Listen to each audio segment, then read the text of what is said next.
ভারতের উত্তর পূর্ব অঞ্চলীয় কৌশলগত গুরুত্বপূর্ণ 7 রাজ্য বা সেভেন সিস্টার্সের অন্তর্ভুক্ত অরুণাচল প্রদেশের ভারতীয় ভূখণ্ডের প্রায় 60 কিলোমিটার ভেতরে ঢুকে পড়েছে চীনের সামরিক বাহিনী। শুধু তাই নয়, ভারতীয় ভূখণ্ডে ঢুকে অরুণাচল প্রদেশের আনজাও জেলার কাপাপু এলাকায় ক্যাম্পও করেছে চীনের পিপলস লিবারেশন আর্মি। দেশটির সংবাদ মাধ্যমকে একাধিক সূত্র বলেছে, কাপাপু এলাকায় কাঠে আগুন ধরানো, পাথরের গায়ে রং ব্যবহার করে লেখা চীনের নাম এবং চীনা খাদ্য সামগ্রীর ছবি দেখে বোঝা যায় সেখানে প্রায় এক সপ্তাহ আগে চীনা সৈন্যদের অনুপ্রবেশ ঘটেছে। ছবিতে দেখা যায় পাথরের গায়ে ইংরেজিতে 2024 সাল লেখা রয়েছে।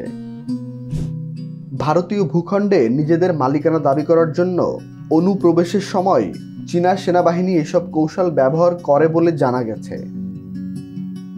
নিউজ 5 বলছে, দুই দেশকে বিভক্তকারী ম্যাকমোহন লাইনের হাদিগ্রা পাসের কাছে কাপাপুতে ইন্দো তিব্বত বর্ডার পুলিশের একটি ক্যাম্পের অবস্থান রয়েছে, আর আনজাও জেলার নিকটতম প্রশাসনিক এলাকায় চাগলাগাম ম্যাকমোহন লাইন থেকে প্রায় 90 কিলোমিটার দূরে অবস্থিত। এছাড়া চাগলাগাম থেকে প্রায় 80 কিলোমিটার দূরে পার্বত্য এলাকায় গ্লাইতাক্রুর পাসের অবস্থান।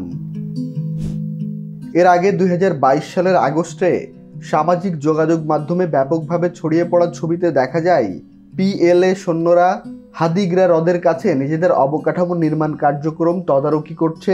সেখানে 3টি খননকারী মেশিন দিয়ে খনন কাজ পরিচালনা করতে দেখা যায় চীনের সামরিক বাহিনীকে। ভারতের বহুল আলোচিত অরুণাচল প্রদেশের সীমান্ত লাগোয়া বিশাল অংশের মালিকানা দাবি করে প্রতিবেশী চীন। চীনের সাথে ভারতের মোট 3488 কিলোমিটার সীমান্ত রয়েছে। এর মধ্যে কেবল বিরোধপূর্ণ অরুণাচলের সাথে চীনের সীমান্ত রয়েছে 1126 কিলোমিটার।